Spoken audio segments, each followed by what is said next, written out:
Y entonces déjenme desplegarles el taller. A ver, aquí vamos a ponerle...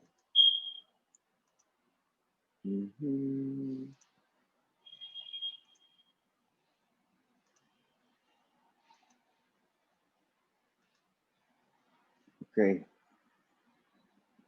Vamos a comenzar con el grupo 9. Ahí está Evelyn Castelblanco. Sí, profe. Ajá, está Rima Cadas. Sí, profe. Y está Faye Ríos. También, profe. Ok, dice aquí. ¿Qué le sucede a los eritrocitos si le administramos 500 cc o 500 ml de agua destilada intravenosa a un paciente? A ver, Rima, ¿qué puso tu grupo?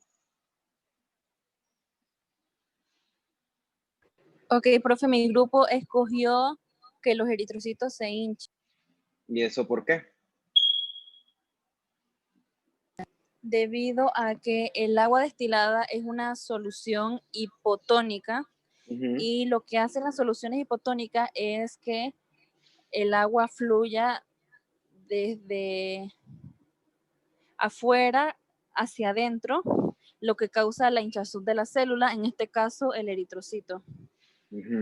Cierto, ¿no? O sea, el agua destilada es una solución, como tú dices, hipotónica, ¿ok? Tiene poco soluto, casi que es puro fluido, puro líquido.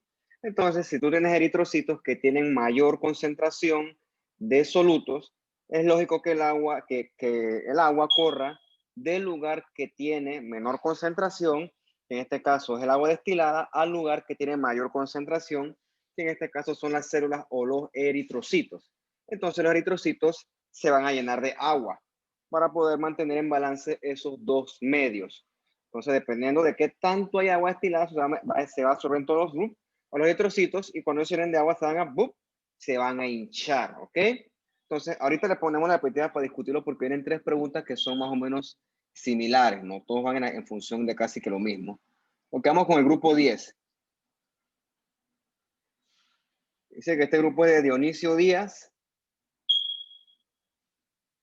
Presente, profe. Ok, Irving López. Presente, profe. Ok, y Elsa que me dijo que tiene un contratiempo. A ver, Dionisio, dice, ¿qué le sucede a los eritrocitos si le administramos 500 cc de solución salina al 7% intravenosa a un paciente? Ok, profe. Mi grupo y yo pusimos que los eritrocitos se arrugan. Ajá, ¿y por qué?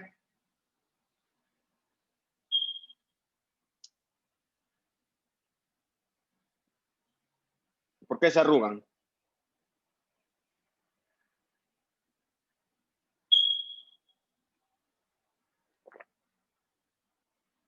¿Por qué tu grupo eligió esa respuesta?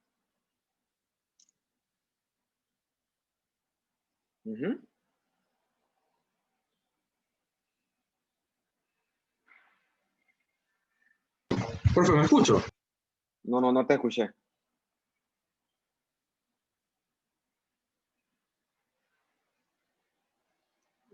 Ahorita mismo, si estás hablando, no se te escucha.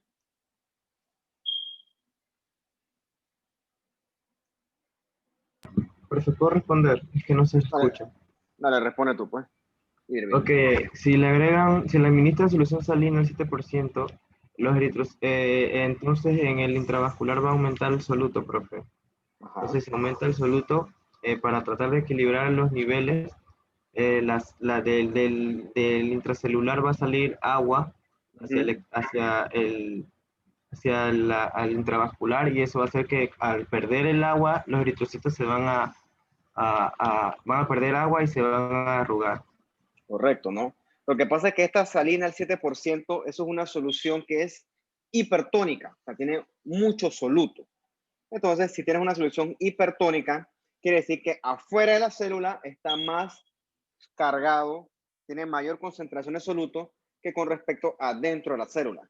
Entonces, con la intención de balancear estas dos cosas, el agua va a pasar del lugar de menor concentración al lugar de mayor concentración, ¿ok? Entonces, el agua va a comenzar a salir de los eritrocitos para poder balancear ese medio que está hipertónico, gracias a la salina esta al 7%. Entonces, si el agua sale del eritrocito, el eritrocito se va a arrugar y se va a poner así como si fuera una pasita, con la intención de balancear estos dos medios, ¿no? Como le dije, ahorita más tarde lo vemos en una diapositiva para ver cómo se ve todo. Entonces, vamos entonces ahora con el grupo, el 11, pues. Ahí está Joycel Díaz. Sí, aquí estoy, profe. Gabriela Martínez. Aquí estoy, profe. Y Samuel Zambrano. Aquí, profe. Ok, vamos a ver, Joycel. Dice, ¿qué le sucede a los eritrocitos si le administramos 500 cc de salina al 0.9% intravenosa a un paciente? Bueno, nosotros pusimos que permanece normal porque se le suministra agua y sodio a un porcentaje en el cual no afecta el equilibrio, porque hay igual concentración como de soluto como solvente, o sea, afuera y dentro de la célula. Entonces Ok. también vimos lo que era que en la pregunta 1 y en la 2 se veía que se le administraba el mismo volumen plasmático, 500 cc, a los pacientes, pero, o sea, lo que cambia ahora es la cantidad de sodio. En la primera hablaba de un agua que estaba muy bajo en sodio, que era la destilada. Después decía que era un agua que tenía mucho sodio y en este caso, pues la concentración no le afecta, por lo cual pensamos de que estaba en un medio isotónico. Correcto. De hecho, esa solución salida al 0.9, era 0.9, yo la clase pasada que 0.09. Es 0.9. Esa es la solución que le llaman solución salina normal o solución isotónica. O sea que lo del medio está en misma concentración que lo de dentro del eritrocito. Entonces no tiene por qué ocurrir paso de agua entre uno y el otro. Y si eso ocurre, ¿qué pasa entonces con el volumen intravascular del paciente? Si se le agrega más sodio. No, si tú le agregaste esos 500 cc al paciente, ¿qué le ocurre si no hay cambio de agua entre compartimientos? ¿Qué sucede con el volumen intravascular de ese paciente? Permanece igual. Aumenta el volumen intravascular, porque acuérdate que no está habiendo líquido, no está habiendo paso de líquido de un lugar a otro. O sea que ese 100%, de esos 500 cc, todo se está quedando en el intravascular. O sea que tú tienes más 500 cc de líquido en el intravascular, por lo tanto va a aumentar ese intravascular. Por eso es que esta solución salina es la de elección si tú tienes que resucitar o reanimar un paciente, porque no te altera, o sea, porque se queda dentro de los vasos, se queda dentro del intravascular. Bien, o sea, ahora sí vamos a ver la diapositiva, déjenme abrirla. Tengo otra abierta. Por acá, líquidos y electrolitos. No, esta es la clase. Acá abajo está.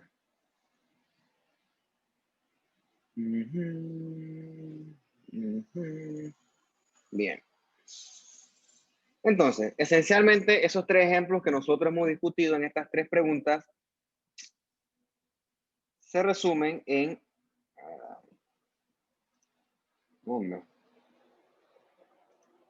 se resumen en esta diapositiva, ¿no?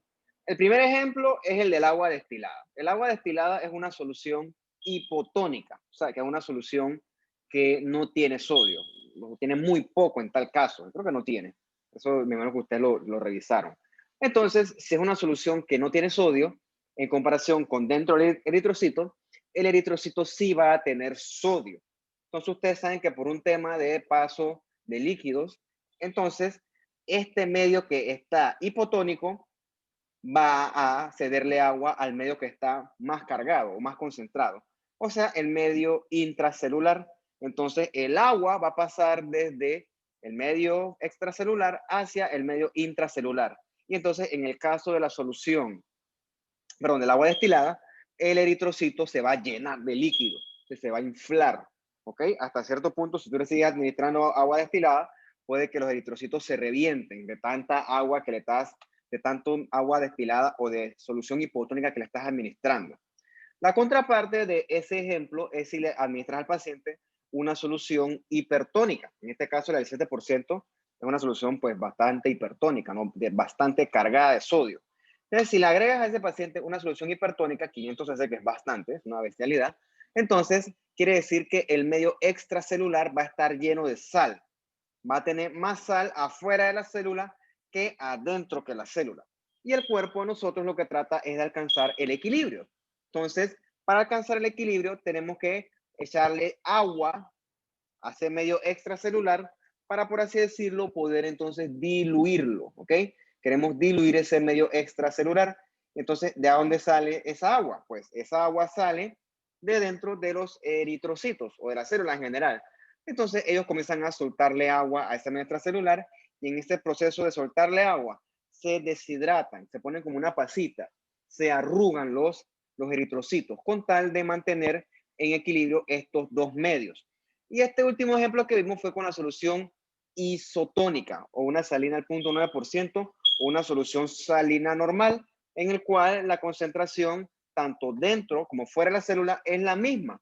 Entonces simplemente esa solución salina isotónica se queda dentro de los vasos, se queda en el volumen intravascular. En este caso, si la administras 500 cc, bueno, son más 500 cc. Si la administras 1 litro, es más 1 litro, ¿ok? Entonces, no hay paso entre compartimientos. Todo se queda en el intravascular y por eso dice aquí, ¿no? Simplemente el intravascular va a aumentar de volumen, ¿ok? Todo se resume en esta diapositiva. Entonces, vamos a pasar con la siguiente pregunta. Por acá. Aquí. Vamos ahora con el grupo 1. Es Mausia Acosta. Aquí, profe. Evelyn Fernández. Presente, profe. Ok, Luciamo.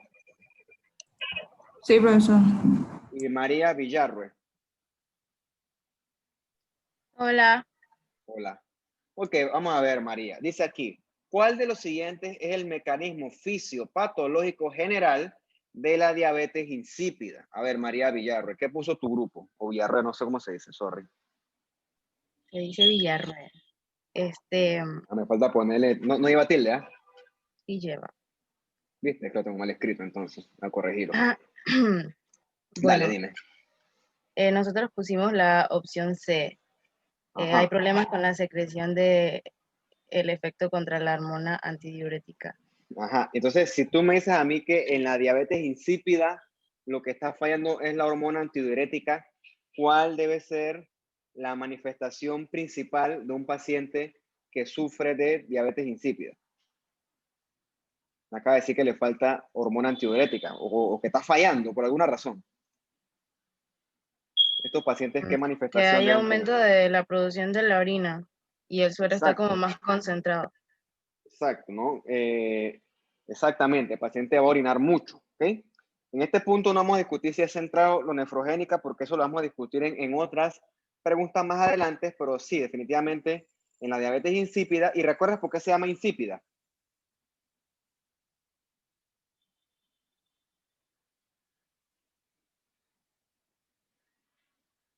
¿Cómo, profe? ¿Recuerdas por qué se llama diabetes insípida? Creo que era por el olor. No recuerdo. Mira, todas estas que tienes aquí, la resistencia a la insulina, ¿en qué tipo de diabetes tú la ves?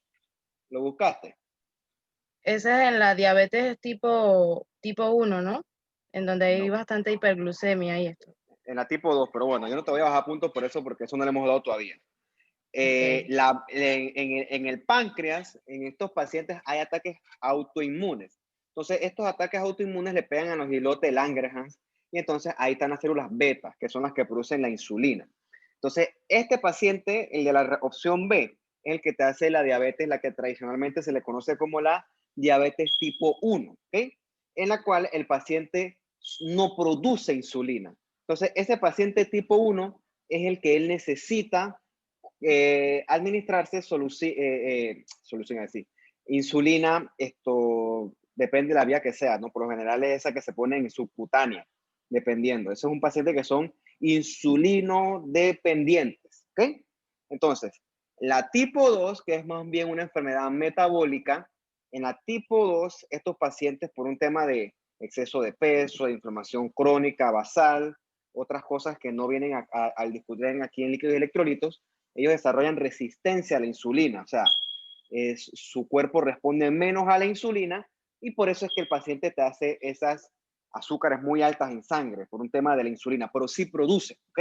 En la tipo 1 no produce insulina, la tipo 2 sí produce insulina. Entonces el tratamiento es diferente porque el tratamiento va indicado es primero a bajar de peso, a modificar los estilos de la dieta, a modificar los estilos de vida y a usar fármacos que son los hipoglucemiantes orales, que tampoco viene al caso de discutirlo. Y bueno, esto es exceso de azúcar en la sangre, existe tanto en la tipo 1 como en la tipo 2, pero la diabetes insípida, que comparte el nombre de diabetes, pues es una cosa completamente distinta, no tiene nada que ver con el azúcar, ¿ok?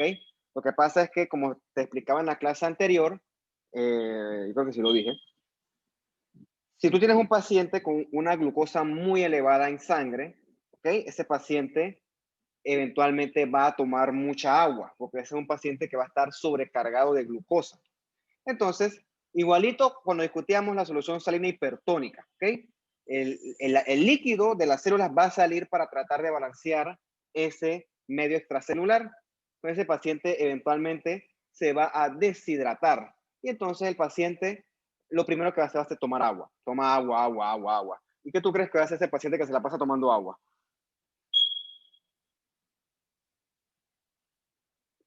¿Qué crees, María? ¿Qué hace este paciente que es diabético que se la pasa tomando agua? Le va a dar muchas ganas de orinar. Correcto, ¿no? Bastante parecido a lo que ves en la diabetes insípida.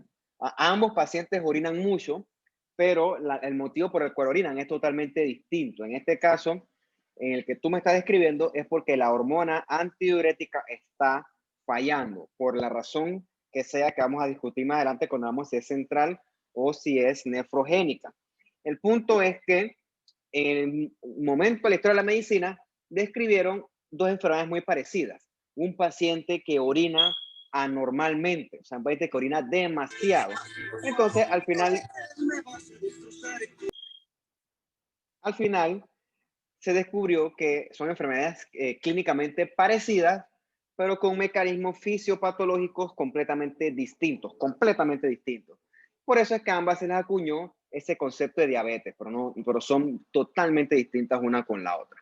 Ok, vamos con el siguiente grupo, ¿no? Vamos con el grupo 3. Ahí está Carolina Araúz. Está Nadie García. Aquí, profe. Y está Anthony Navarro. Aquí, profe. Vamos a ver, Nadie. Dice, ¿cómo debe estar el sodio urinario de un paciente con diabetes insípida nefrogénica luego de la administración de hormona antidiurética? ¿Qué puso tu grupo?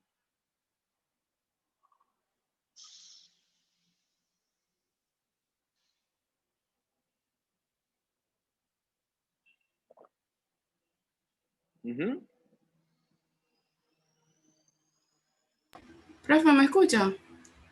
Ahora sí te escucho. Ahora sí, tenía problemas con el internet. Ajá, Okay.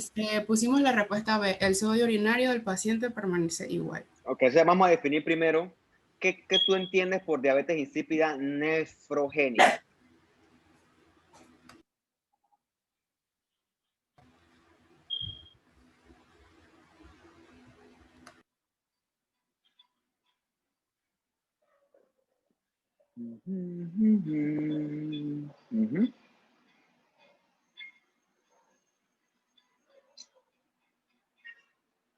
No te escucho.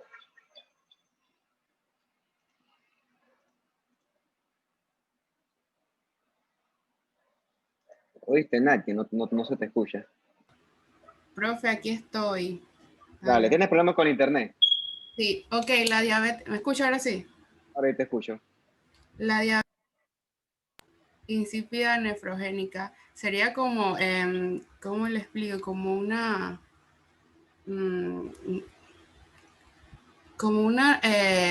resistencia parcial o total del efecto que puede causar la HDL. Perdón, ADH. Ok, te voy a ayudar. ¿Qué órgano está fallando en la diabetes insípida nefrogénica? El riñón. Exacto, el riñón está fallando. Entonces, si el riñón está fallando y tú le administras a ese paciente ADH, ese ADH va a funcionar.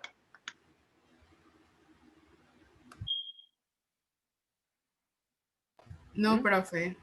No va a funcionar, exacto, porque esa ADH que le estás administrando es igualita a la que él produce arriba en la neurohipófisis.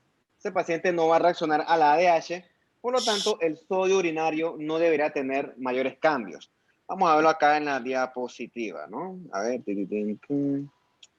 un cuadrito en blanco y negro bastante atractivo. Ajá, es aquí. Bueno, tienes el paciente con diabetes insípida, ¿no? Ya discutimos que en la diabetes insípida está fallando la ADH. Puede ser central o puede ser nefrogénica. El punto es que la ADH está fallando y como es la ADH, o sea, la hormona antidiurética, quiere decir que el paciente va a hacer lo contrario a lo que le permitirá la hormona antidiurética. O sea, el paciente va a orinar en exceso de ello. Entonces, ese paciente que está orinando en exceso, pues, ¿cómo sabemos qué tipo de problema tiene? Entonces, le dimos ADH, ¿no? Dijimos que sospechamos que es nefrogénica. Acuérdate que si es nefrogénica pasa lo que tú me acabas de decir. El riñón, sus receptores de ADH no van a estar funcionando, ¿ok? Por la razón que más te guste, que no viene al caso de discutir aquí, porque eso es más que todo desde el punto de vista clínico y este no es el objetivo de este curso. El punto es que el riñón no responde adecuadamente a ADH. Entonces ese riñón, el ADH no le da ni frío ni calor. Le da completamente igual la presencia o no de ADH. Y el riñón va a seguir haciendo lo propio, que es filtrando y botando orines, ¿ok? No va a hacer nada, ¿no? O sea, que el problema con la ADH no se va a corregir, ¿ok? Todavía no, entonces, si no se corrige, el paciente va a seguir orinando exactamente lo mismo que estaba orinando antes, o sea, exceso de orina. Los mecanismos no se alteran, por lo tanto, lo mismo que él estaba reabsorbiendo de sodio pre-ADH va a ser lo mismo que reabsorba post-ADH. O sea que las concentraciones de sodio urinario no se deben alterar, distinto al paciente que sufre de diabetes insípida, en este caso la central, que lo que falla ahí es la hipófisis, en este caso la hipófisis posterior o la neurohipófisis. Entonces, en este paciente, cuando él no produce ADH, ¿ok? O produce cantidades inadecuadas. Vamos a decir que no produce nada, ¿ok? No produce nada de ADH y por eso es que el tipo orina, una cosa anormal. Entonces, se le administra ADH y los riñones responden al ADH. Y esos riñones comienzan entonces a reabsorber sodio y agua, ¿ok? Entonces, si este paciente está reabsorbiendo sodio y agua, sodio sobre todo, quiere decir que el sodio está volviendo a circular por su cuerpo, ¿ok? Y si el sodio vuelve a circular por su cuerpo, no se va a ir por la orina. Entonces, aquí sí hay cambios en el sodio urinario. Entonces, eso es lo que te demuestra a ti que este diabetes es de tipo central, si hay cambios en el sodio urinario.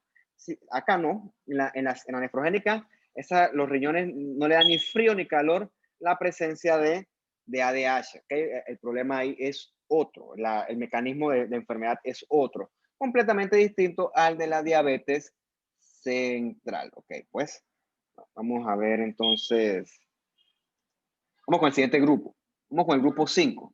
Ahí está Gilce Blas. Presente, profe. Dani Hernández. Presente, profe. Y Kevin Ortega. Presente, profe. Ok, vamos a ver qué pregunta les tocó a ustedes. Dice aquí, ¿qué tipo de desequilibrio hidroelectrolítico esperamos encontrar en un paciente con una falla cardíaca descompensada? A ver, ¿qué puso tu grupo, Kevin?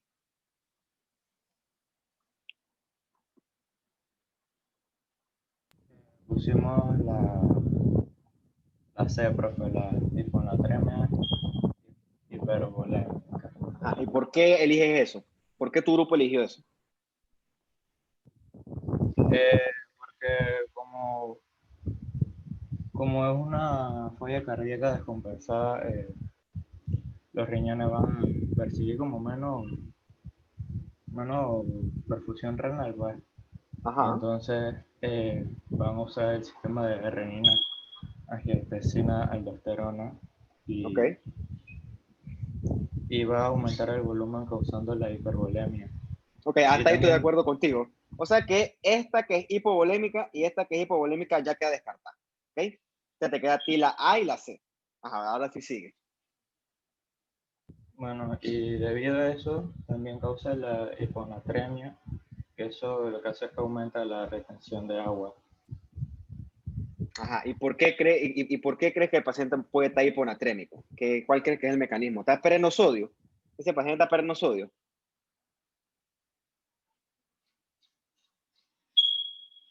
¿O qué opinan tus compañeras? ¿Por qué el paciente aparte de estar hipervolémico, que estoy de acuerdo, por qué va a estar hiponatrémico? Si él pierde sodio, o sea, ese es... ¿Qué piensan ustedes? Profe, lo que está pasando es que como hay mayor volumen de líquidos, va a haber la misma cantidad de sodio, pero al haber mayor volumen de líquidos se va a tomar como la hiponatremia. Ajá, estás bien caliente, casi te estás quemando. Realmente lo que pasa es que, como les dije, ¿no? Yo creo que está bastante bien el análisis que han hecho. Definitivamente ya hemos visto la falla cardíaca bastante, ¿no? A lo largo de estas, no sé cuántas semanas llevamos dando clases, pero son bastantes. Dijimos que en la falla cardíaca, descompensada en este caso, lo que hay es una redistribución de líquido, ¿ok?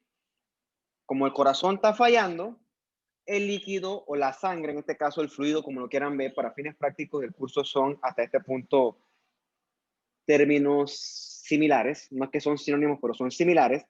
El paciente no puede recircular su sangre adecuadamente como lo hace un paciente que está sano, ¿ok?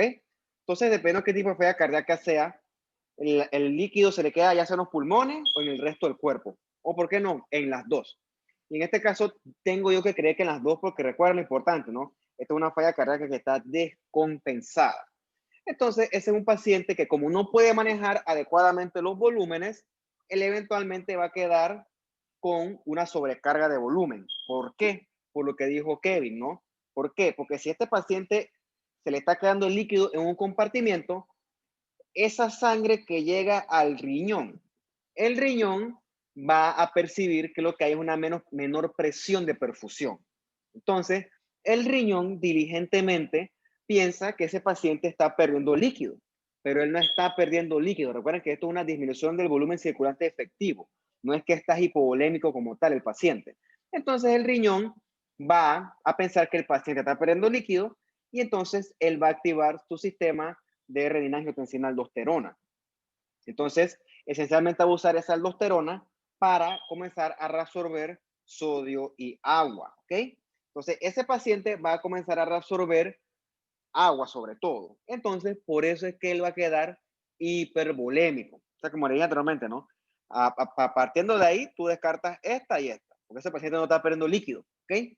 Paciente con una falla cardíaca compensada no está perdiendo líquido por ninguna parte. Esa es la forma de verlo primero. O sea, ya puedes descartar esta y esta. Entonces, como dice la compañera, si este paciente no es que va a quedar, ok, ¿y por qué si él está reabsorbiendo sodio, por qué no queda hipernatrémico? Pues acuérdate que él está reabsorbiendo más agua, ¿ok? Él está reabsorbiendo más agua y si tú le agregas más agua a ese fluido, recuerda que la natremia o la cantidad de sodio en sangre, desde este punto de vista de esta clase, no lo medimos en números absolutos, sino que lo que determina la natremia, si es hiper o hipo, es la concentración de sodio. Entonces, si yo le añado mucho líquido a esa concentración constante de sodio, se va a diluir. No es que el paciente perdió sodio, ¿ok? No es que perdió sodio, pero le estás añadiendo agua. Por lo tanto, la concentración de sodio se va a diluir. Entonces, ese paciente te va eventualmente a hacer una hipernatremia hasta que le compensen esto y tranquilice los riñones, ¿ok? Entonces, eso se maneja con medicamentos, se le restringe al paciente que tome agua, se le prohíbe al paciente que tome sal, un montón de medidas farmacológicas que eso ya es una cuestión clínica que no viene al caso discutir en esta clase, pero es esto, ¿no? El paciente va a comenzar a reabsorber mucho volumen y ese volumen va a diluir la concentración de sodio en la sangre. Por lo tanto, él va a quedar hipervolémico y también va a quedar hiponatrémico, ¿ok? Eso es una consecuencia de una falla cardíaca descompensada, ¿ok? Muy bien. Vamos con el siguiente grupo. Vamos con el grupo 6. Ahí está Giovanni Cáceres. Aquí, profe.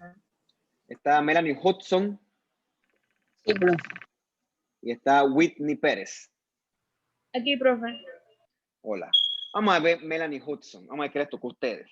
Dice, ¿cómo debe estar el sodio sérico, o sea, en sangre, en un paciente con polidipsia primaria? ¿Okay? Primero, antes que contestarme, o bueno, ¿qué puso tu grupo primero? Antes de elaborar. ¿Qué colocó tu grupo? Pusimos que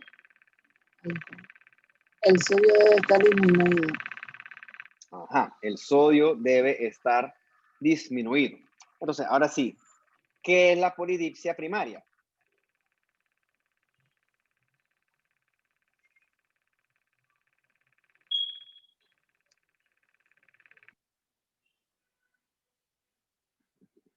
¿Quién tienes tú por polidipsia primaria?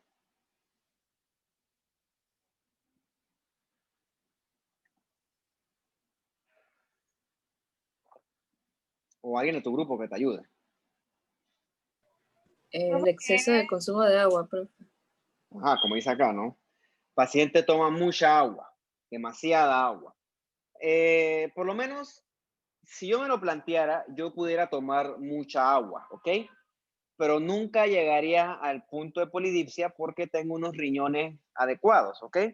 Aparte, después de cierto punto, el mismo cuerpo no te permite tomar más agua, el llenado se altera y uno lo que hace es que va a regurgitar esa agua, ¿ok? Entonces, eso no es, uno no decide tener polidipsia primaria, ¿ok? Tiene que haber una causa subyacente. Por ejemplo, tiene que haber una lesión en el cerebro o un paciente psiquiátrico o hay medicamentos que provocan mucha deshidratación y el paciente no le queda de otra que tomar agua. Entonces, no es que yo elijo ser polidípsico, si es que se dice así, ¿no? Tiene que haber una causa subyacente. Ok, entonces ahora elaboremos. Me dijiste que el paciente con polidipsia primaria va a tener un sodio bajo en sangre, obviamente, ¿no? ¿Y por qué?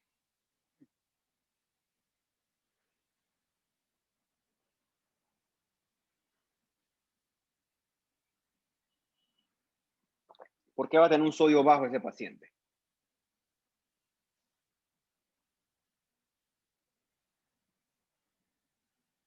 Profe, porque se añade agua mayor que la necesaria y esto produce lo que es una poliuria, ya que hay una disminución de sodio sérico. Ok, esta pregunta para entenderla, eso que dijiste no está mal, pero para entenderla hay que irnos como a los términos biológicos absolutos. Ok, cuando tú tomas agua, la tragas y esa agua pasa eventualmente a tu intestino, ¿qué ocurre con esa agua? ¿Qué ocurre con esa agua que tú estás tomando en tu intestino? ¿Qué pasa? ¿Qué creen que pasa con esa agua?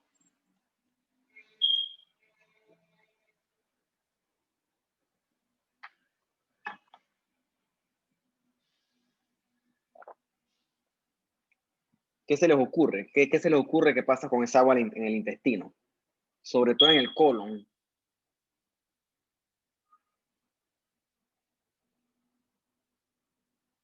Dígame, ¿qué se les ocurre?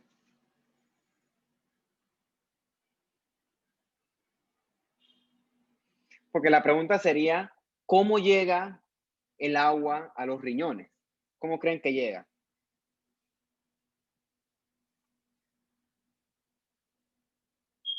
Entonces, para entender eso, hay que primero entender qué ocurre con el agua que nosotros tomamos. A ver, Melanie, ¿qué se te ocurre?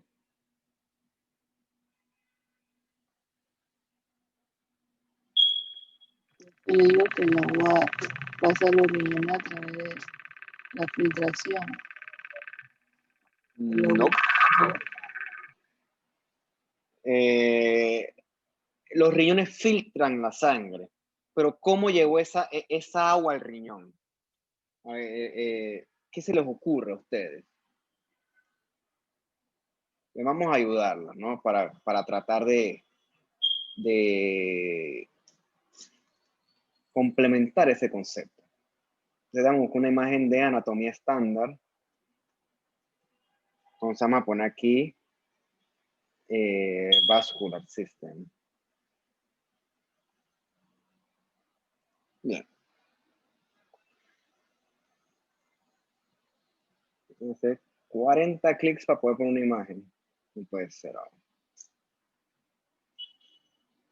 Aún así no salió. Sale chiquitita la imagen. Qué vaina. Vamos con una imagen que valga la pena.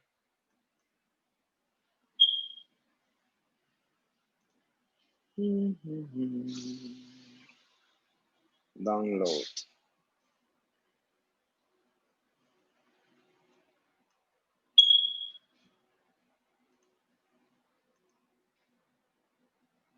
Ok. Entonces vamos a compartirles la imagen esta. Muy bien. Parece algo tonto, ¿no? Pero es una cosa que hay que repasar para entender esto. ¿Qué pasa con las cosas que nosotros comemos? En este caso vamos a discutir qué pasa con el agua que nosotros tomamos. Entonces tú tomas el agua, ¿no? El agua pasa por tu esófago, al estómago, después pasa al duodeno, después pasa al intestino delgado.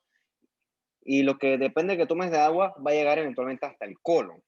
Recuerda que en el colon están estas estructuras que le llaman las criptas de Lieberkühn, están el epitelio con sus microvellosidades, y en ese punto el intestino es un tipo de epitelio que reabsorbe, ¿ok? Porque si tú no reabsorbieras esa agua, pues la desecharías en forma de diarrea. Eso es patológico. Nosotros todo el agua que tomamos, la gran mayoría del agua que tomamos, la reabsorbemos y eventualmente la orinamos, pero no la desechamos por las heces a menos que tengamos un proceso patológico que está interfiriendo con la reabsorción. Que palabras más, palabras menos, eso es lo que ocurre con la diarrea. La diarrea hay un mecanismo que evita la reabsorción del agua y por lo tanto el agua se queda en la luz intestinal y se pierde con las heces, ¿ok? Pero ese no es el caso, ¿ok? Aquí el paciente no tiene ese tipo de problema. Entonces, esa agua se reabsorbe en el intestino delgado, entonces a través de ahí pasa por el epitelio, después pasa a los canales estos capilares y se conecta con el sistema vascular. Entonces pasa el temita este de la vena porta, que está por aquí abajito, portal vein. Entonces va al hígado, pasa a la vena cava y entonces ya el agua forma parte de la sangre, ¿ok? Gracias a la circulación porta. Entonces cuando está en la circulación porta y pasas a la vena cava, entonces viene todo el ciclo del corazón que nosotros vimos bastante en el módulo de cardiovascular. Pero lo importante es que hasta este punto el agua se incorporó a el sistema vascular, o sea, a nuestra sangre. O sea que si tú te tomas 2 litros de agua, pues esa agua se va a incorporar a tu sangre. Entonces, si tú te tomas 2 litros de agua, esos 2 litros de agua cuando se absorban a tu sangre, cuando se digieran, por así decirlo, si es que esa palabra aplica, tú vas a tener una sobrecarga de volumen, ¿ok? Entonces, si tú tienes un mayor volumen intravascular, entonces la concentración de sodio va a disminuir. Por eso es que la respuesta a esa pregunta es que el paciente va a estar con hiponatremia.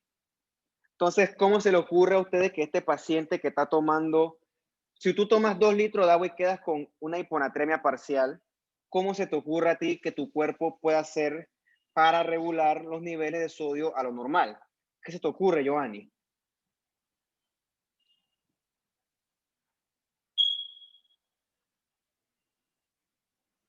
Profe, a Jenny se le fue el wifi. Bueno, Whitney, ¿qué te ocurre a ti?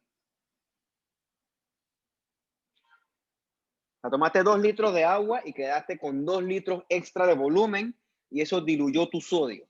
Entonces, ¿qué hace tu cuerpo para volver a balancear esos niveles de sodio o de agua? ¿Qué hace tu cuerpo? ¿Qué crees que hace? Además, ya te la respuesta. Agárrate una sentada y tómate 2 litros de agua. ¿Qué va a pasar contigo al cabo de 10 minutos o 15 minutos?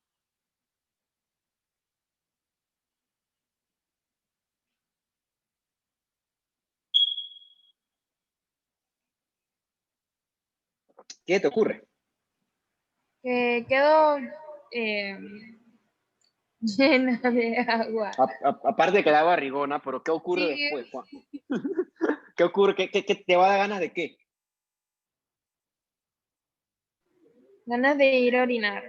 Exacto, te va a dar ganas de ir a orinar y tu cuerpo, gracias a los riñones, nivela la cantidad exacta de orina y entonces cuando tú orines eso, tu nivel de sodio en sangre regresa a algo, a niveles balanceados, a concentraciones adecuadas. Ahora te pregunto yo, después que tú te sentaste y te tomaste 2 litros de agua, ¿te va a dar ganas de tomarte 2 litros de agua más? Sí. Pues tú después te vas a tomar, después de 2 litros, te vas a tomar 2 litros más.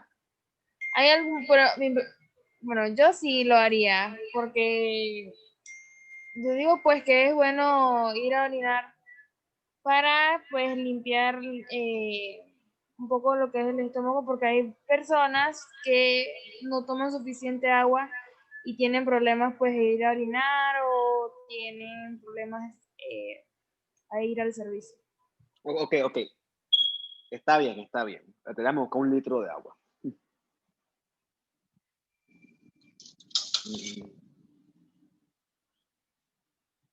Bueno, mira, esto es un 2 litros de agua. O sea, tú me decías a mí que tú en una sentada te puedes tomar todo esto y después en otra sentada te tomas otra así de nuevo.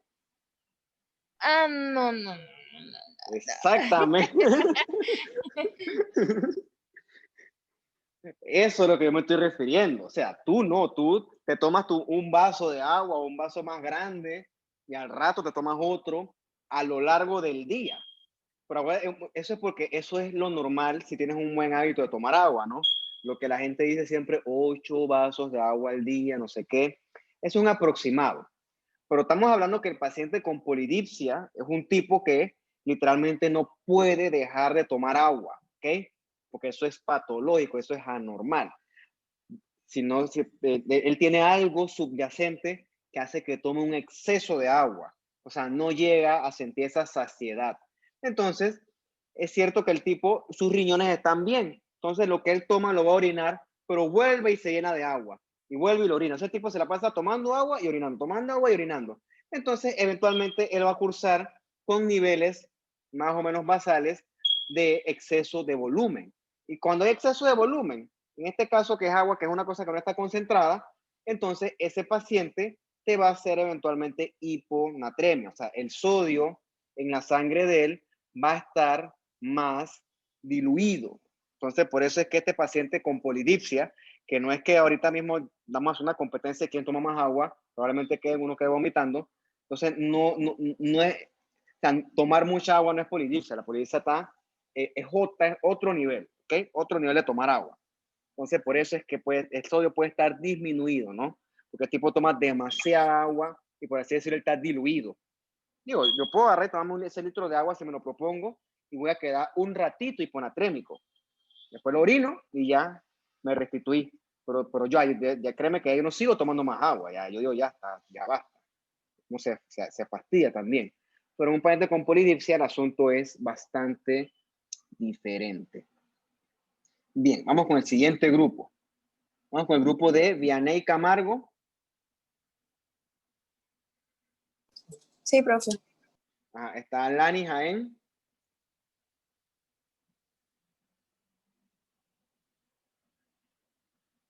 Bueno, yo vi que se estaba conectando y desconectando. Y está Eileen Piti.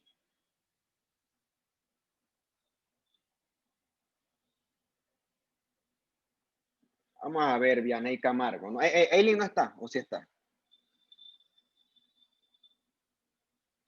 Bueno, que me diga y ahora sí está, ¿no está? Vamos a ver, Vianey, ¿no? Dice, ¿cuál de los siguientes desequilibrios hidroelectrolíticos puede tener un paciente diabético descompensado con una glucemia? Es glucemia. Glicemia es en inglés, ¿ok? Glucemia de glucosa. En inglés es glucose o glucose, dependiendo, ¿no? Entonces, en glicemia en español realmente está mal dicho. Es glucemia. En 400, o sea, está bastante alta. Entonces, ¿qué tipo de desequilibrio hidroelectrolítico crees que tiene ese paciente diabético descompensado? Pusimos la C, hiponatremia. Hiponatremia. ¿Y por qué?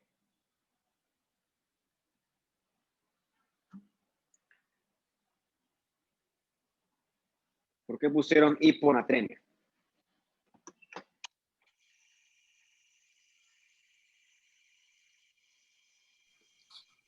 Bueno, primeramente porque, digo, la hiponatremia es un trastorno que se caracteriza por la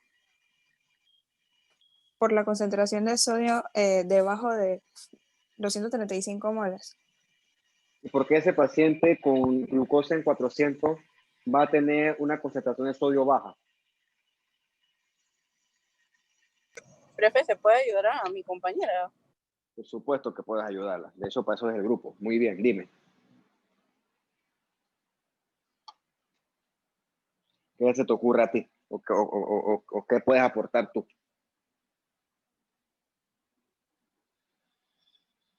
¿Sí? Profe, yo pienso que o sea, el sodio es bajo en este caso.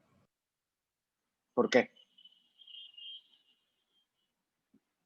Debido a el desequilibrio que presentan los electrolitos. ¿Pero por qué? O sea, es un paciente que tiene una glucosa en 400 en sangre. ¿Por qué eso afecta el sodio?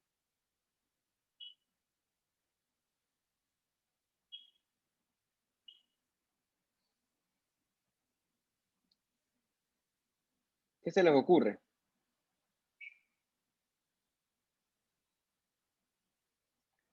Bien, vamos a ver, Vianney, algo para seguir desarrollando la pregunta.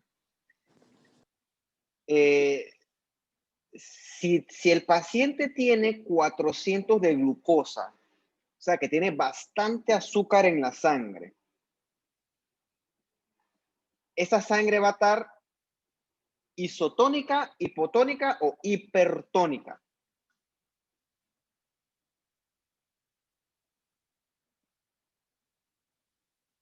¿Qué se les ocurre?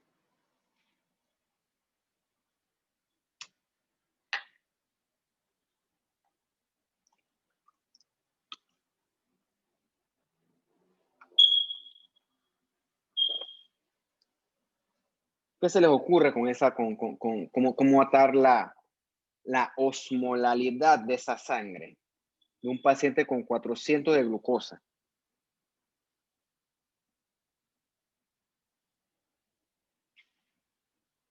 ¿Qué se les ocurre?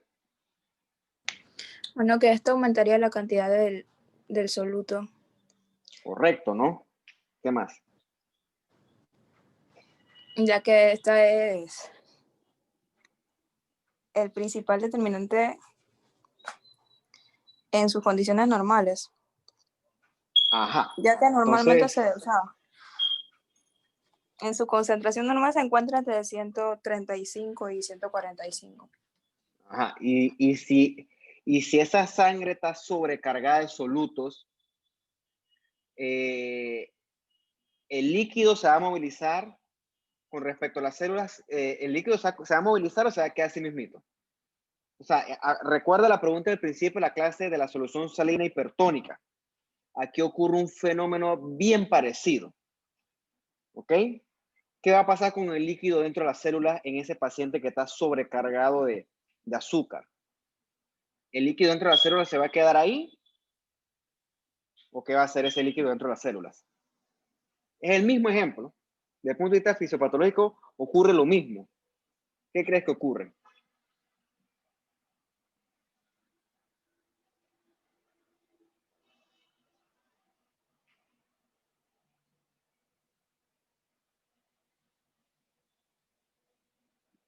Bueno, dime. O sea, pienso que hay una disminución de agua por la cantidad de sodio por la cantidad de agua que entraría.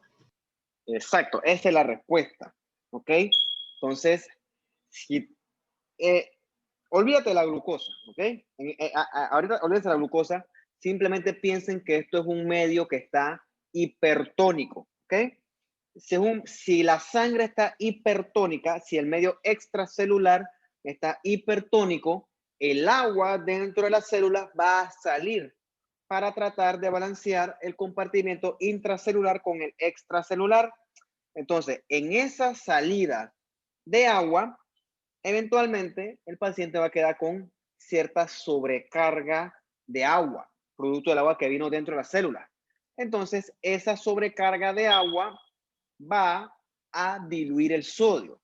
Por eso es que este paciente te va a hacer una hiponatremia, pero la que le dicen pseudo, porque realmente el paciente no está perdiendo sodio por ninguna parte. Entonces, eso se contesta mejor en los términos estrictos. Vámonos acá a la diapositiva. Aquí está la hipernatremia. O sea, tuviéramos que sacar este cálculo de aquí, ¿ok? El sodio sérico está normal, por lo tanto, 2 por el sodio sérico normal, eso no te altera mucho, 135 a 145, como ustedes dijeron, pero esto sí. Una glucosa normal, ¿buscaron entre cuánto es? Los límites de glucosa normal.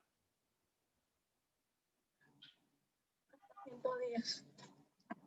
Más o menos por ahí depende del laboratorio, 80, 100, 110, 115, máximo 110, ¿ok? Entonces, pero si aquí tú me estás tirando 400, independientemente de la osmolaridad sérica va a ser más de 290. Va a tener una osmolaridad altísima, ¿ok? Asumiendo que el sodio y la glucosa son, perdón, la urea son normales, este cálculo con una glucosa de 400 te va a dar este numerito que está aquí, te va a salir elevado. Quiere decir que esa sangre de ese paciente es una sangre que está sobrecargada de solutos. Entonces, ¿qué pasa? Las células van a estar menos cargadas con respecto al medio extracelular. Y repito, ¿no? Porque aquí repite muchas cosas a las veces. Parece tonto, pero es la única manera. Entonces, ellas para tratar de equilibrar esto, van a comenzar a soltar agua hacia esa sangre que está sobrecargada de glucosa para poder balancear las concentraciones. Pero bueno, ¿no? En ese jueguito de ceder agua, el paciente va a aumentar su volumen intravascular. Entonces, ese sodio se va a diluir.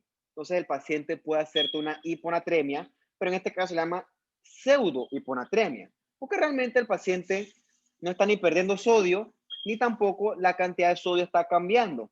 Pero sí es un paciente que la concentración disminuye porque estás llevando mucha agua al medio extracelular, o en este caso al espacio intravascular, ¿ok? Entonces, cuando eso sucede, el paciente se puede complicar con otras cosas, que eso lo vemos en la clase de diabetes. No estoy seguro si lo vemos en este curso, pero bueno, después lo veremos. Entonces, este paciente, por eso es que el paciente va a estar deshidratado, porque sus celulitas están deshidratadas, por eso es que toma mucha agua, ¿ok?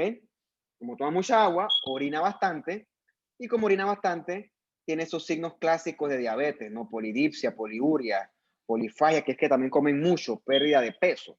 Entonces, esos son los síntomas por eso. Cuando un paciente orina mucho, en este caso, es porque está sobrecargado el intravascular y por lo tanto, él va a estar deshidratado por definición y va a tomar mucha agua, ¿ok?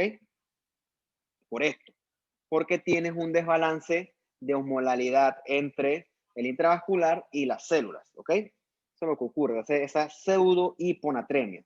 ¿Por qué pseudo? Porque realmente el paciente no está perdiendo sodio, pero lo que ocurre es que ese paciente está sobrecargado de azúcar, ¿ok? Una diabetes descompensada.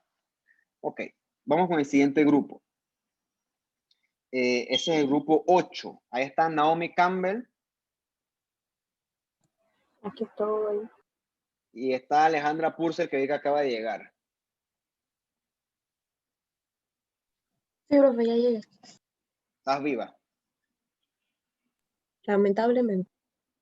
No, no digas eso. O sea, estás sana, pues. Sí. No, ahorita te pregunto yo. Déjame terminar con la clase y yo te pregunto ahora. Vamos con Naomi. Con Naomi Campbell. Dice, ¿qué alteración electrolítica esperaríamos encontrar en la muestra de la ustedes, sí, ustedes obviamente ya han hecho estos cursitos o talleres de flebotomía.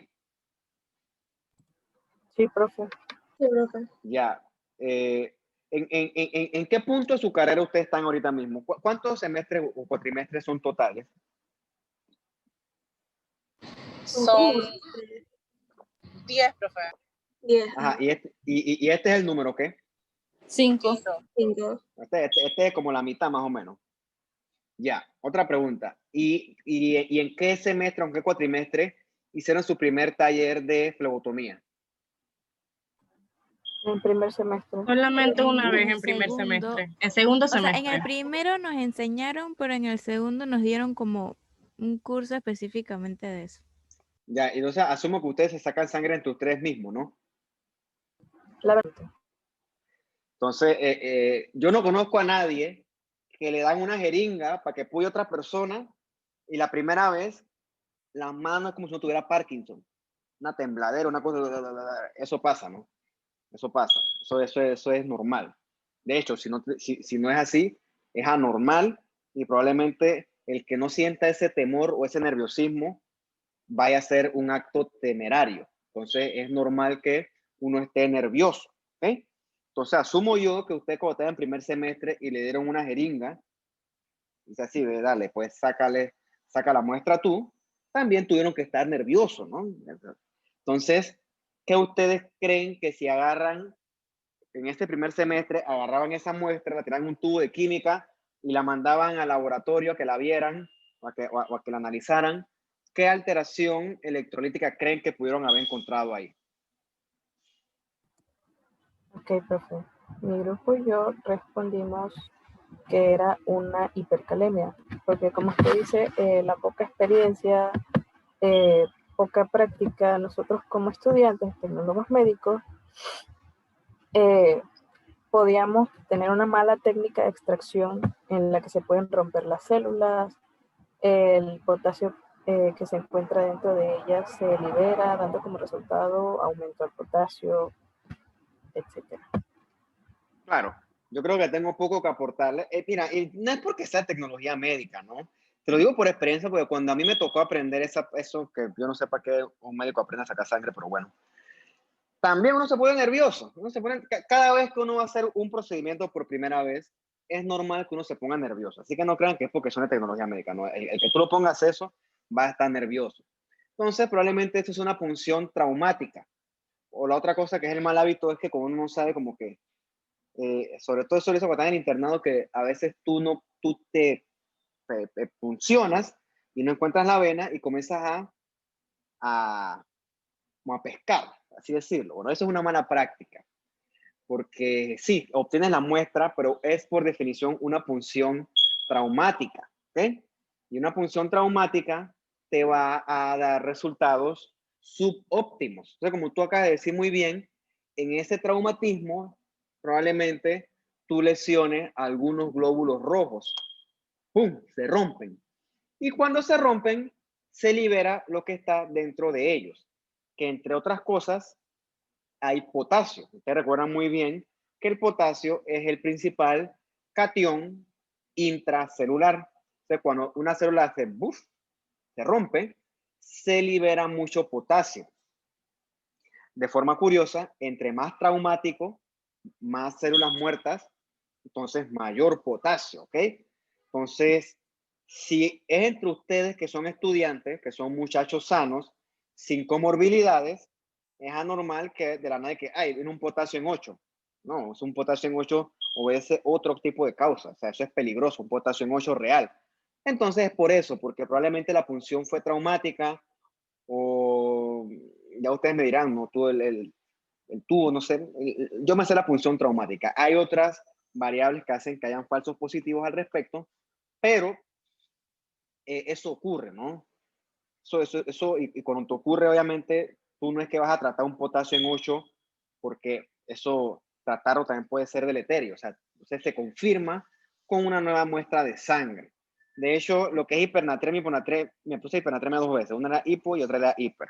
No viene al caso, ¿no? Porque realmente hay signos clínicos de alteración del sodio, igual hay signos clínicos de un potasio bajo. O sea, es realmente esto tiene que tener una manifestación clínica de base. O sea, pues cuando tú le sacas a un paciente un potasio alto y no hay contexto clínico, muy probablemente allí lo que exista es una pseudo hipercalemia, más que todo asociada a una punción traumática, ¿no? Eso es perfectamente normal. Eso no quiere decir que uno sea malo, no. Eso pasa. Eso es propio del ejercicio de la de la medicina. Ok, muy bien, está perfecta tu contestación. Se me va a cerrar esto. Vamos a tirarlo abajo o entra.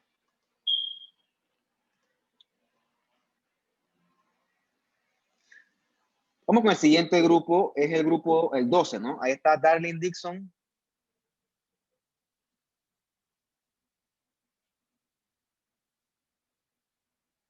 Darlene Dixon. Aquí estoy. Hola. Iliana Medina. Presente. Y Alison Villarreal. Sí, profe. Nos quedamos con Darlene, que tiene como bastante entusiasmo. Me parece bien. Dice, ¿qué alteración electrolítica puede tener un paciente con falla cardíaca que toma carvedilol? Bueno, profe, mi grupo puso la opción número A, la hipercalemia. Ok, antes de contestar esto, usted tenía que buscar qué era esto, ¿no? ¿Lo buscaron?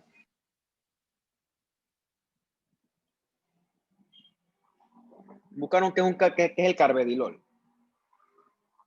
La única forma de contestar esa pregunta. Y no es que esto es una clase de farmacología, pero Sí lo buscamos, profe. Dale, ¿qué es el carvedilol?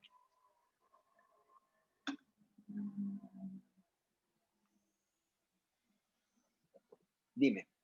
Bien, profe. El carvedilol es un beta antagonista con propiedades de bloqueo de alfa adrenérgico. Y también se puede decir que es un antioxidante. Es un beta bloqueador, ¿ok? Es un beta bloqueador. Entonces, este paciente, para que es lo que decía acá, es un paciente con falla cardíaca que toma carvedilol, ¿ok?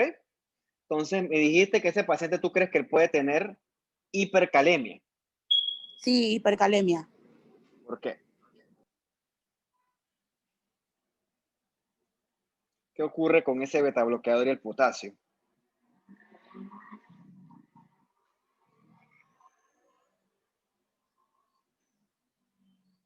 Profe, ¿me está preguntando?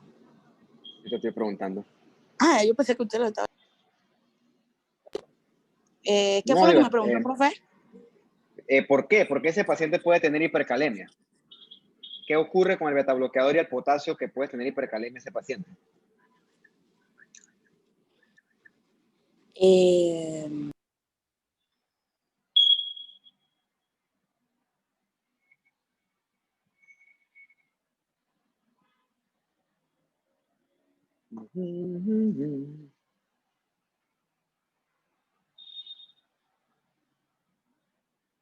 Eso se puede decir que disminuye la capacidad de movilizar el potasio adentro de las células.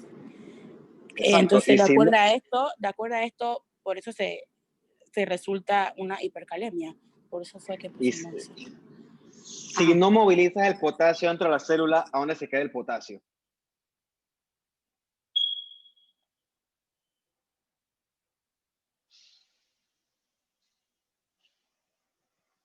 El potasio, o sea, el potasio se quedaría en el espacio extracelular, digo.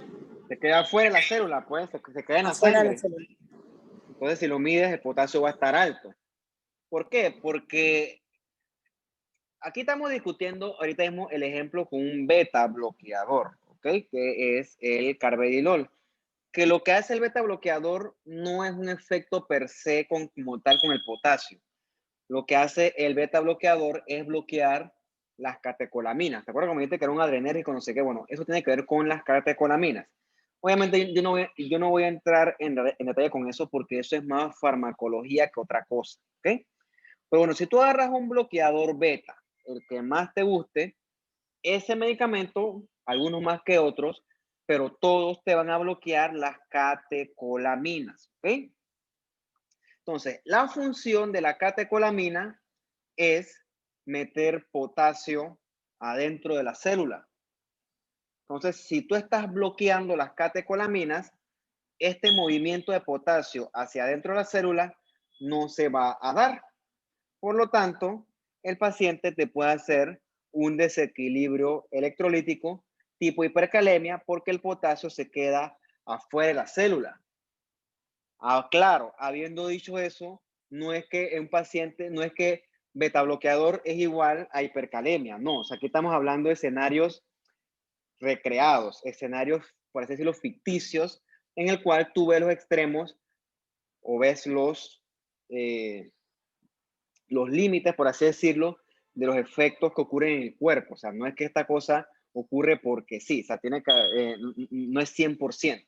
Pero lo que sí es cierto es esto, que la catecolamina mete potasio hacia adentro de las células. Si tú bloqueas la catecolamina, el potasio, el transportador de potasio va a ser menos eficiente y el potasio se queda acá afuera. Ese paciente te puede hacer en menor o mayor medida una hipercalemia. Entonces, en ese caso se ajustan los medicamentos, ¿no? Por eso ya es otra cosa. Ok. A ver, me queda acá. Muy bien. Muy bien, Darling. Vamos a ver, me faltan 2 preguntas nada más. Estamos terminando. Vamos con el grupo 4. Ahí está Daisy Barrios. Profesor. Está César Guerra. Sí, profesor. Y está Diana Newton. Hola, profe. Ok, vamos a ver César. Dice aquí, ¿cuál de las siguientes opciones es falsa con respecto a la bomba de sodio y potasio que colocó tu grupo?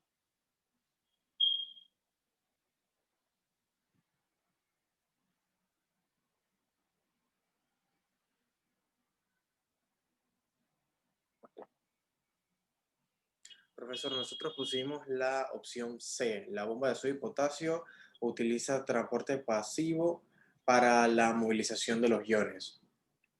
¿Y por qué crees que esto es falso? Ok, Estoy de acuerdo, fuimos una opción a la vez. Nosotros sabemos que por lo menos la opción número 1, la bomba de sodio y potasio saca sodio afuera de la célula, la verdad saca el potasio. Entonces, esa es correcta. A ver, la bomba de sodio y potasio saca sodio hacia afuera de la célula.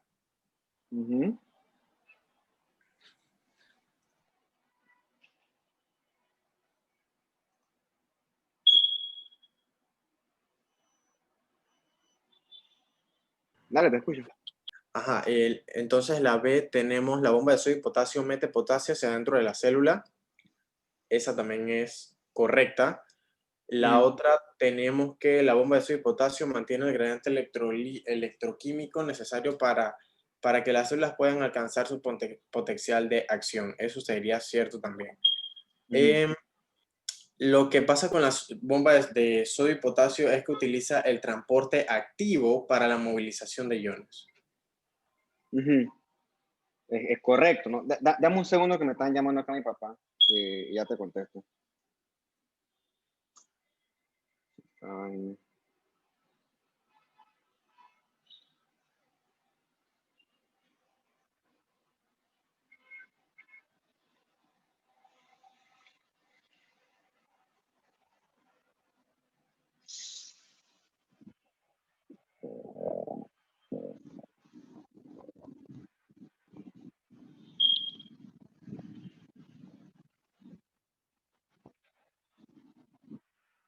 ¿Aló? Sí, profe. ¿Aló? Porque es que estoy enredado con los audífonos.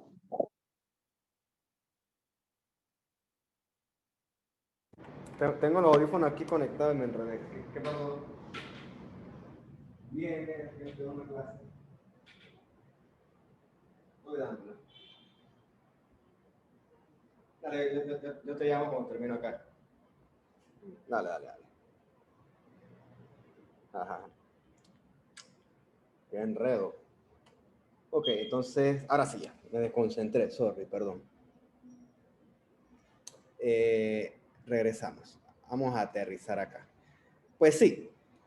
Para que tú ves el título de bomba. Una bomba. Las bombas no son espontáneas. Las bombas requieren el uso de energía. Y realmente eso no lo discutimos en la clase porque eso es un tema de biología, ¿no? Los transportes a través de la membrana plasmática que es una difusión simple, que es difusión facilitada. Eso es una cosa que yo siento que a esta altura más o menos ustedes manejan. Entonces, la bomba de sodio y potasio es el ejemplo clásico de un transporte que utiliza energía. ¿Sabes de a dónde se obtiene energía la bomba de sodio y potasio? ¿De qué molécula?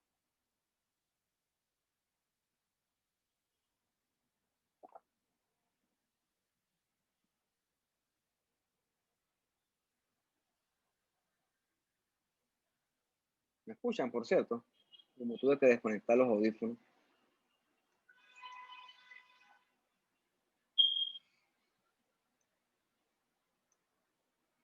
¿Aló? ¿Me escucha, profe?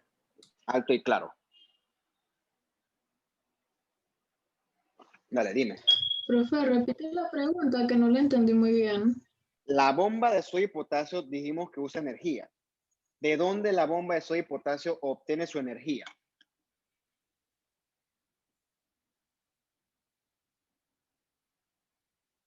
¿Del ATP? Esa es la respuesta, el ATP. Por eso también le llaman bomba de sodio ATPasa, porque utiliza ATP. Entonces, vamos con las opciones una por una. ¿Cuál es el principal ion extracelular? El sodio. Exacto, esta aquí dice, en la bomba de sodio y potasio saca sodio afuera de la célula. O sea que está sacando sodio en contra de su gradiente. Para hacer eso, necesitas energía. Lo contrario ocurre con la opción B. El principal ion intracelular es el potasio. Y si adentro hay potasio y tú quieres meter más potasio, estás yendo en contra del gradiente de concentración. Eso también requiere energía.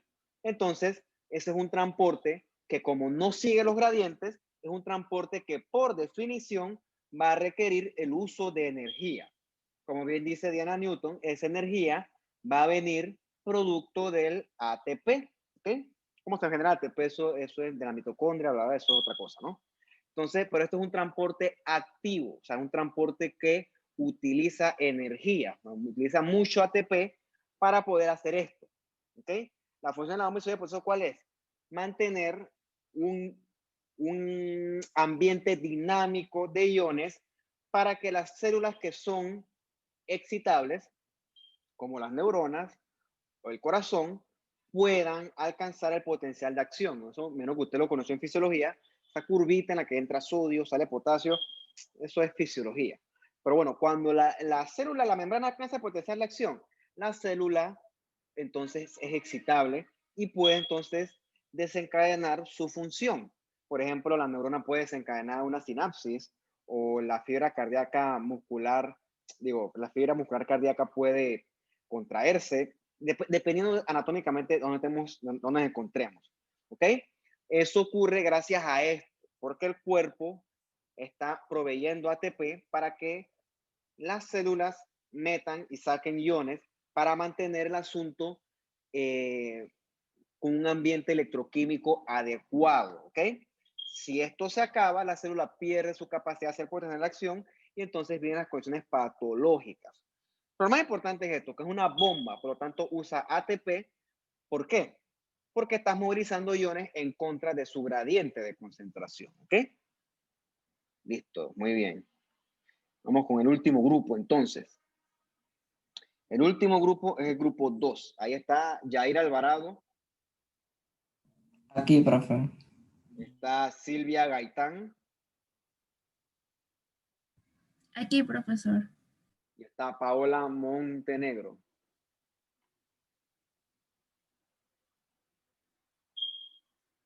No está. Bien, vamos a ver, Silvia. La última pregunta. ¿Qué le ocurriría a un paciente diabético con glucosa en 200? Está alta, pero no está ahí que, wow, volando. Si le administras 12 unidades de insulina. O sea, 12 unidades de insulina son bastantes. ¿Qué crees que le pasaría al potasio a ese paciente? Eso me faltó en el enunciado.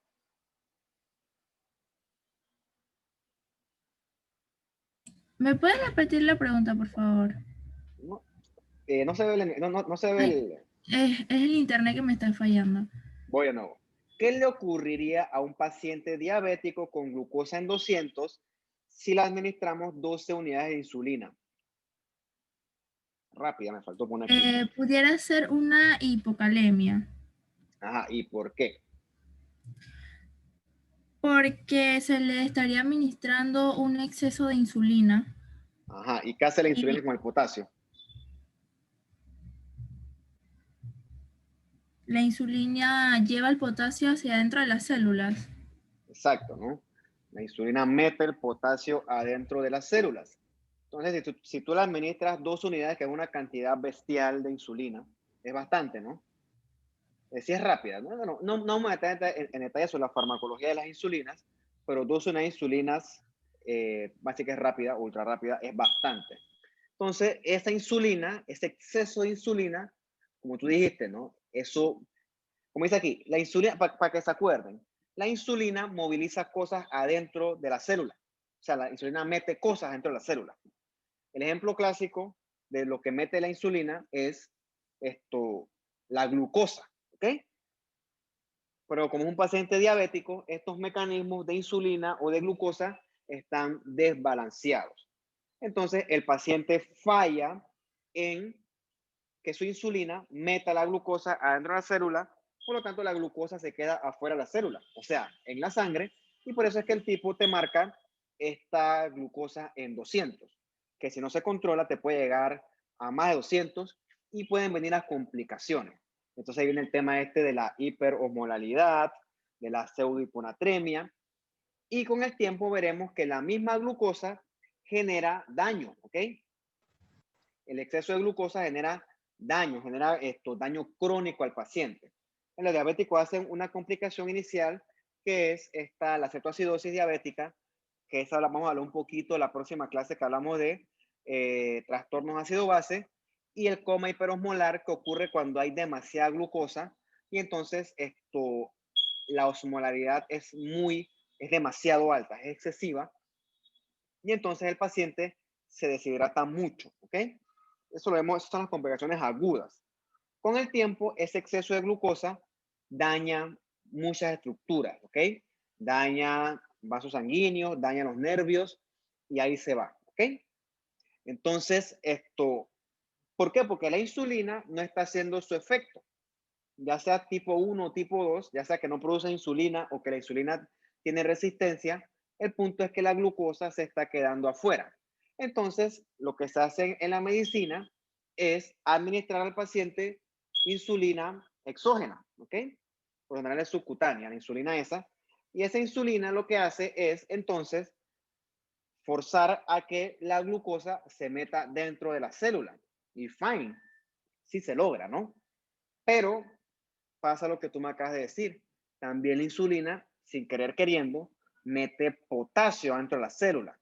Entonces, si fuera una cantidad modesta de insulina, mete algo de potasio, de repente el cuerpo tiene mecanismos para balancear estos niveles de potasio que se están alterando, ¿no? Si fueran 2 unidades, 4 unidades, pero si le metes 2 unidades hacia lo demente, sin tener cuidado, puedes hacer que se movilice mucho potasio hacia dentro de la célula y entonces ahí tú le vas a causar al paciente una hipocalemia, en este caso iatrogénica, ¿ok? ¿Por qué? Por esto, porque la insulina, aparte de meter glucosa, también mete potasio, ¿ok? Y entonces va a quedar esto aquí lleno de potasio dentro de la célula y afuera va a quedar sin potasio y entonces el paciente va a hacer una hipocalemia, ¿ok? Creo que esa es la última pregunta ya. Listo, muchachos. Dudas, preguntas, comentarios, algo que no quede claro. Profe, mi grupo fue el último en presentar la pregunta y entonces me sacó de la reunión. Sí, ya vi que te conectaste, no hay problema. Ok. Te pregunto la próxima vez. Profe, ¿usted va a subir la clase de este tema? Sí, tengo que subirla. Dale, gracias por acordarme. Pero igual está en YouTube, ¿no? Yo vi que algunos se han metido. Bueno, no sé si son ustedes, pero alguien se está metiendo. Ok. Así que sí, yo se la subo ahorita. Tenía eso pendiente, pero todo ocupado con otras cosas, pero sí, tengo que subírselas. Bueno, muchachos, pues algo más. Bueno, si no es así, entonces nos veríamos entonces el viernes, ¿ok? Chao, profe. Dale, Ok, cuídese. profe. Listo, profe, hasta luego. Chao, profe. Chao, chao, chao, hasta luego. Chao, profe. Chao.